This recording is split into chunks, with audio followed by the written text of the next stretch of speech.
જ્યારે ભારતની આઝાદીના 100 વર્ષ થાય ત્યારે હિન્દુસ્તાન દુનિયામાં વિકસિત દેશ હોય અને દુનિયામાં ભારત વિકસિત દેશ હોય એનો અર્થ આપણે ગુજરાતે તો 5 વર્ષ પહેલા વિકસિત થવું પડે ભાઈ. એટલે ભૂપેન્દ્રભાઈના નેતૃત્વમાં આપણે તેજ ગતિથી વિકસિત ગુજરાત વિકસિત ભારત માટે બનાવવું છે અને એના માટે ચાહે દિલ્હી હોય કે ગાંધીનગર આપણે સાથે મળીને 140 કરોડ દેશવાસીઓના સપના પૂરા કરવા છે.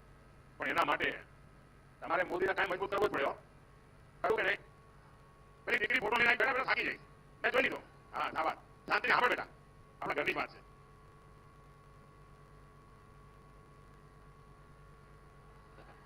જોઈ લીધો બેટા, ફોટો જોઈ લીધો. જોઈ લીધો. Thank you sir. બના જોડા વિકસિત ભારત બનાવવું હોય, વિકસિત ગુજરાત બનાવવું હોય અને તમારો ઘરનો દીકરો દિલ્હીમાં બેઠો હોય એને મજબૂત કરવાની જવાબદારી ઘરવાળાઓની કરી નહીં ભાઈ. તમે મારા બધા પરિવારજનોની કરી કે નહીં? હવે 26 તમે આપો તો બરાબર છે ભાઈ. તમે 14 આપી ને 19 આપી, પણ આ વખતે મારે કંઈ વધારે જોઈએ છે. આપશો? જરા હાથ ઉપર કરીને આપશો, પણ એના માટે મહેનત કરવી પડ્યો. આ હાથની તારીખ ભૂલી ભગવાનની બેસવાનું નથી અને મારે તમારી પાસે 2 ચીજ જોઈએ. આપશો? હજુ મેં કહ્યું નથી, નંબર આપી દીધી. ભારે વિશ્વાસ તમારો મારા ઉપર. એક, મતદાનના જેટલા પણ રેકોર્ડ હોય તમારા ગામમાં, તમારા બૂથમાં, એ બધા રેકોર્ડ તૂટવા જોઈએ અને એના કરતા વધારે મતદાન થવું જોઈએ. કરશો? કરશો? પણ એનો રસ્તો બતાવું. કરવું તો કેવી રીતે કરાય? 10 વાગે પહેલા દરેક બૂથમાં 25 લોકો અથવા 30 મતદારો થાળી વગાડતા ગીત ગાતા જેમ પ્રભાતિયા કહે ને એવી રીતે મતદાન મથકે જાય. આખા બૂથમાં લોકશાહીનો ઉત્સવ ઉજવાય અને 10 વાગ્યા સુધીમાં 30 સરગત નીકળે. ઓછામાં ઓછા 30 સરગત, દરેકમાં 30 મતદાર અને જઈને આપણે મત આપીએ તો તમે જોઈ લેજો બાપુએ એ ભાગે પાયે તમારું મતદાન રેકોર્ડ તૂટી જાય. બીજું કામ, આપણે આ વખતે બધા પોલિંગ બૂથ જીતવા ભાઈ. એક પોલિંગ બૂથ હારવાનું નહીં. એક પોલિંગ બૂથમાં ભાજપનો ઝંડો ઝૂકવા ના જોઈએ. મંજૂર? કરશો બેટા? હોય વડગા? આમ તો મને ગુજરાત પર એવો ભરોસો ભાઈ એ પાછી पानी करे नहीं. साथियों, जब मैं गुजरात में था, आपकी सेवा में जुड़ा था, तब हमेशा आपके पास आकर के मैं गुजरात में क्या कर रहा हूं, सरकार क्या काम कर रही है, कैसे कर रही है, उसका रिपोर्ट कार्ड मैं हमेशा देता था और वो आदत अभी भी गई नहीं है. और आज आपका ये बेटा, गुजरात का संतान, आपका सामने अपना 10 साल का रिपोर्ट कार्ड देने के लिए गुजरात आया है. स्कूल में कितने ही नंबर क्यों ना आते हो, 100 में से 99 आए हो, लेकिन जब तक वो बच्चा घर में आपको अपने माँ बाप को अपना रिपोर्ट कार्ड नहीं दिखाता ना, उसको आनंद नहीं आता है. तो मैं भी, जिन्होंने मुझे जन्म दिया, जिन्होंने मुझे जीवन दिया, ऐसे मेरे गुजरात के लोगों के आगे एक बालक की तरह अपना रिपोर्ट कार्ड देकर के आपके आशीर्वाद लेने आया हूं, आपकी शाबाशी लेने के लिए आया हूं. आप याद करिए, 10 साल पहले हमारा देश लाखों करोड़ के घोटाले में शर्मसार था. कोई दिन ऐसा नहीं था कि जहां घोटाले की खबरें अखबार में हेडलाइन न हो. कभी 2G घोटाला, अभी 5G का जमाना है ना, कोई घोटाला सुना है? 2G का घोटाला, कोयले का घोटाला, कभी डिफेंस में घोटाला, कभी CAG में घोटाला, कभी कॉमनवेल्थ में घोटाला, कभी हेलीकॉप्टर में घोटाला, कभी पनडुब्बी में घोटाला, सबमरीन में घोटाला. कांग्रेस ने जल, थल, नभ, धरती से लेकर समुद्र से लेकर के आसमान तक हजारों लाखों करोड़ रुपयों के घोटाले घोटाले घोटाले करके रखे थे. ऐसी विकट परिस्थिति में आपने मुझे वहां भेजा. आप मुझे बताइए, आपके इस बेटे के लिए आपको गर्व होता है कि नहीं? 10 साल में एक भी घोटाले की खबर सुनी है क्या? एक भी घोटाले की खबर सुनी है क्या? जब आप लोग जवाब देंगे तो मुझे पता चलेगा मेरे परिवारजनों को. एक भी घोटाले की खबर सुनी है क्या? मोदी पर एक भी घोटाला चिपका है क्या? कि आपके बेटे का रिपोर्ट कार्ड सुनकर के आपको गर्व होता है नहीं होता है? जरा पूरी ताकत से मुझे आशीर्वाद चाहिए. आपको गर्व होता है नहीं होता है? आपको गर्व होता है नहीं होता है? साथियों, 10 साल पहले देश की सरकार से गरीब का भरोसा उठ गया था. कांग्रेस सरकार खुद को माई बाप समझती थी, उसी के भरोसे जीना और कांग्रेस को गरीब को तरसा कर मूलभूत सुविधाएं देना, कभी वंचित रखना, कभी लटका के रखना, किसी के सामने किसी दूसरे को दे देना, उनको उसी में आनंद आता था. गरीब को लगता था ये सरकार हमारे लिए है ही नहीं. आज देखिए, गरीब आज खुद आगे बढ़ करके इस बेटे पर प्रेम लुटा रहा. पहनने के लिए पूरे कपड़े ना हो, 80-90 साल की आयु हो, वो मां के कहती है कि दिल्ली में मेरा बेटा, दिल्ली में मेरा बेटा बैठा है, मुझे खाने के लिए वो भेजता है. तो बेटे को संतोष होता है कि नहीं होता है? जब गरीब का पेट भरता है तो आप इस बेटे पर आपको गर्व होगा कि नहीं होगा? साथियों, आज सरकार उनकी चिंता करती है। माताएं, बहनें, बेटियां अपना आशीर्वाद देते हुए थकती नहीं है।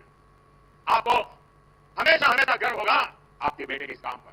साथियों, 10 साल पहले पूरी दुनिया भारत को बोझ समझती थी, कहती थी भारत खुद भी डूबेगा और हमें भी ले डूबेगा। कोई कहता था ये तो कंगाल देश है, ये तो कमजोर देश है, और पड़ोसी आए दिन बम धमाके करते थे, निर्दोष लोगों को मौत के घाट उतारते थे। दुनिया की बड़ी बड़ी कंपनियां भारत में आने का नाम तक नहीं लेती थी। और आज क्या स्थिति है? आज दुनिया में भारत का डंका बजाए नहीं बजाए। मैं आपसे बात करना चाहता हूं।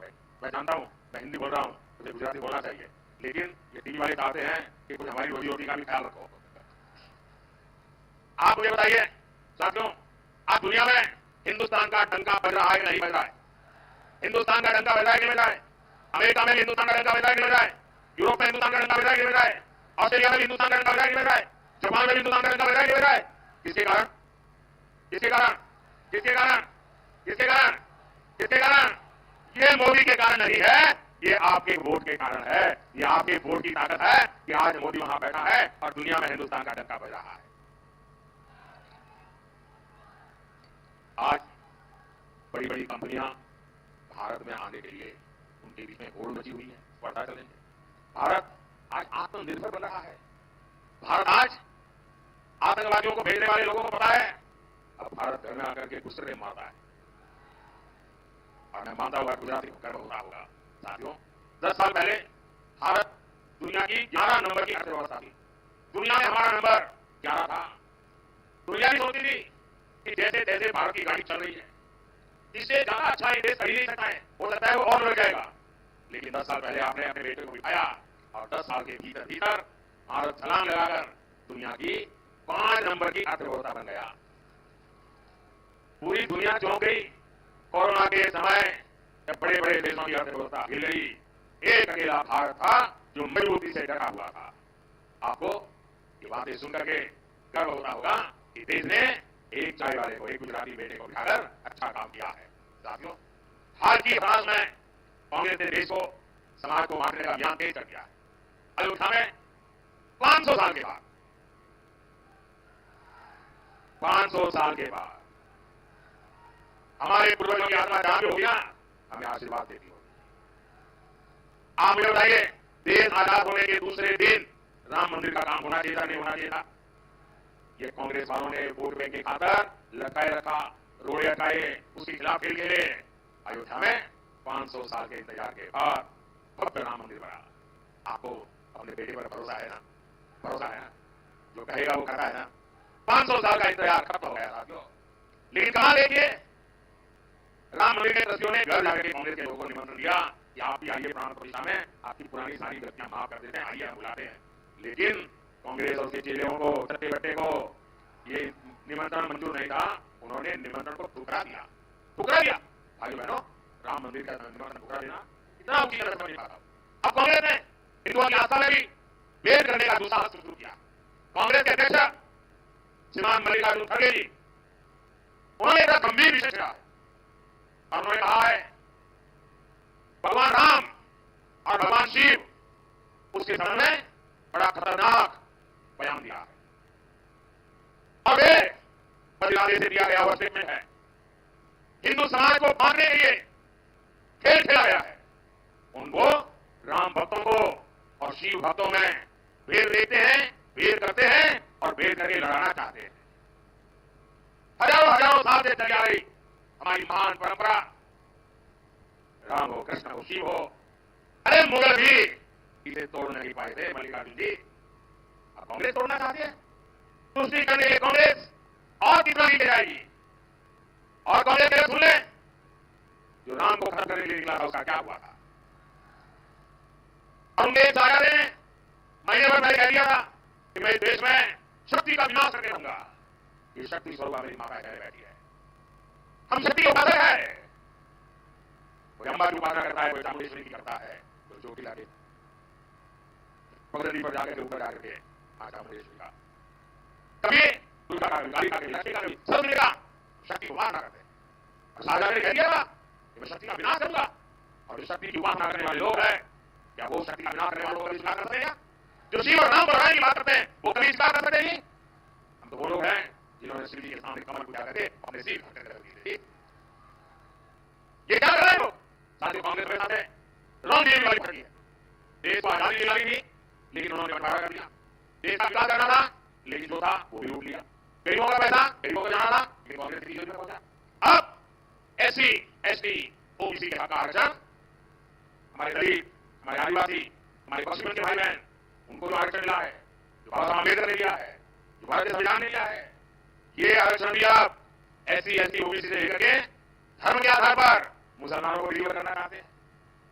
पिछले 3 दशक से कांग्रेस लगातार ऐसी कोशिश कर रही है। कांग्रेस ने कर्नाटक में रातों रात एक फतवा निकाला, एक पेपर निकाला, छापा मार दिया और कह दिया कि कर्नाटक में जितने भी मुसलमान है वो सबके सब ओबीसी है। हुआ क्या? ओबीसी कोटा में जो आरक्षण था उसमें से बहुत बड़ा डाका डाल दिया, लूट लिया और ओबीसी का आरक्षण उधर चला गया। ये खेल खेलते। और इस बार कांग्रेस का मैनिफेस्टो घोषणा पत्र, उसमें अगर आप देखेंगे पहली नजर में ही लगता है कि उनके मैनिफेस्टो पर मुस्लिम लीग की छाप है। कांग्रेस का पंजा नहीं है, उस पर मुस्लिम लीग का पंजा है। साथियों, जब से मैंने एससी एसटी ओबीसी के खिलाफ कांग्रेस की सच्चाई को देश के सामने रखा है, कांग्रेस संतुलन खो चुकी है, बौखला गई है। कांग्रेस झूठ पर झूठ बोले जा रही है। और इसलिए मैं भी कांग्रेस को 3 चुनौतियां दे रहा। मुद्दा प्रकार है कांग्रेस में मारा 3 प्रकार है। अरे साझा में हिम्मत होय, कांग्रेस में हिम्मत होय, कहना चट्टा बताओ हिम्मत होय, तो एक चाय वाले का पेड़ मुकाबला करने तैयार है। मारो पहलो प्रकार कांग्रेस लखीले पाइंडरिया पे कि ये भारतना બંધારણ માં कोई छेड़छाड़ नहीं करे, भारत બંધારણ ने नहीं बदले। कांग्रेस लखीले આપે પાઇંડરી આપે કે બાબા સાહેબ આંબેડકરે જે આરક્ષણ આપેલ છે એને ધર્મના આધાર પર દલિતો આદિવાસીઓ પાસેથી લૂંટી લે, પશ્ચિમ પાસેથી લૂંટી લે, મુસલમાનોને આરક્ષણ નહીં આપે। અને મારો ત્રીજો પડકાર છે कांग्रेस લેખિતમાં પાઇંડરી આપે કે દલિતોને આદિવાસીઓને પશ્ચિમ સમાજ ઓબીસીને જે આરક્ષણ મળ્યું છે તે સામાન્ય સમાજના ગરીબોને આરક્ષણ મળ્યું છે તે એમાંથી ક્યારે ચૂંટણી લેવાનો પ્રયાસ નહીં કરે। અને એમને મારી પડકાર છે કે લખીને આપે કે એમના ત્યાં અમારો ત્રીજો પડકાર છે કે જે એમના રાજ્યો છે, એમના સત્તાવાળા રાજ્યોમાં બેઠા છે, એમની સરકારો છે, એ લોકો પણ ઓબીસી નો કોટા ઓછો કરીને મુસલમાનોને નહીં કરી દે, ધર્મના આધાર પર ટુકડા નહીં કરે અને દલિતો આદિવાસીઓના આરક્ષણ પર છેડછાડ નહીં કરે। આ મારા 3 પડકારો આ કોંગ્રેસના શાહજાદાને અને એમના બધા મળતિયાઓ છે। કેટલાય વાર બોલી રહ્યો છું, मेरी चुनौतियों के बाद कांग्रेस को साफ सुन गया है। मैंने 23 अप्रैल को पहली बार कांग्रेस को ये 3 चुनौतियां दी। आज से 9 दिन हो रहा है, आज तक कांग्रेस की तरफ से उनके ऊपर ताला लगाया है और आप बदलेंगे संविधान लेकर के नाचते मंच पर बैठ रहे। अब संविधान आपको नहीं बचाएगा, आपने संविधान की पीठ में चुनाव होगा है। इसका मतलब साफ है, कांग्रेस की नियत में खोट है। भाइयों बहनों, અને સંવિધાન માટે મારી લાગણી, મારું સમર્પણ કેવું છે એ તો તમને સુરેન્દ્રનગરમાં બરાબર યાદ હશે। ત્યારે આપણા સંવિધાનને 60 વર્ષ થયા ત્યારે દેશમાં ગુજરાત એક રાજ્ય હતું કે જેણે ડોક્ટર બાબા સાહેબ આંબેડકર અને સંવિધાનના ગૌરવને લઈને અહીંયા સુરેન્દ્રનગરમાં હાથી ઉપર સંવિધાન મૂકીને, અંબાઈ પર સંવિધાન મૂકીને સરસ મજાની યાત્રા કાઢી હતી। અને એ વખતે ગુજરાતનો મુખ્યમંત્રી નરેન્દ્ર મોદી પગે ચાલતો હતો અને સંવિધાન હાથીની અંબાઈ પર હતું। આ સંવિધાનનું સન્માન જવા રાખ્યો। કોંગ્રેસનું ઘોષણાપત્ર દરેક બિંદુ પર तुष्टीकरण पर चालू है। आ मैनिफेस्टो मोटा मोटो दस्तावेज है। हमने आपसे एक बात आज सुनने का पहली बार कही हो, चौथा नंबर से इन्होंने क्या किया है मैनिफेस्टो में? उन्होंने लिखित कहा है, ये मेरे पत्रकार बंधु चौंके सुन करके उन्होंने लिखित में कहा है कि अब जो सरकारी टेंडर होंगे उस टेंडर में भी माइनॉरिटी के लिए, मुसलमानों के लिए एक कोटा फिक्स कर दिया जाएगा। अब क्या सरकारी ठेकों में भी धर्म का आधार पर आरक्षण लाया जाएगा? क्या सरकारी टेंडर देने की तय प्रक्रिया होती है? जो सही बोली लगाता है, जो अच्छी क्वालिटी का ट्रैक रिकॉर्ड रखता है, अच्छी क्वालिटी का भरोसा देता है, जिसके पास उस काम करने के लिए एक्सपर्टाइज है, क्षमता है, संसाधन है, सारे पैरामीटर से निकलने के बाद उसको ठेका मिलता है। जाति और धर्म के आधार पर ठेका नहीं मिलता है। अब कांग्रेस कह रही है अपने वोट बैंक के लिए पक्षपात करते हुए, वो कहती है कि ठेका अब ऐसे नहीं मिलेगा, ठेका धर्म के आधार पर मांगा जाएगा। साथियों, भाजपा कह रही है हम आधुनिक इंफ्रास्ट्रक्चर बनाएंगे।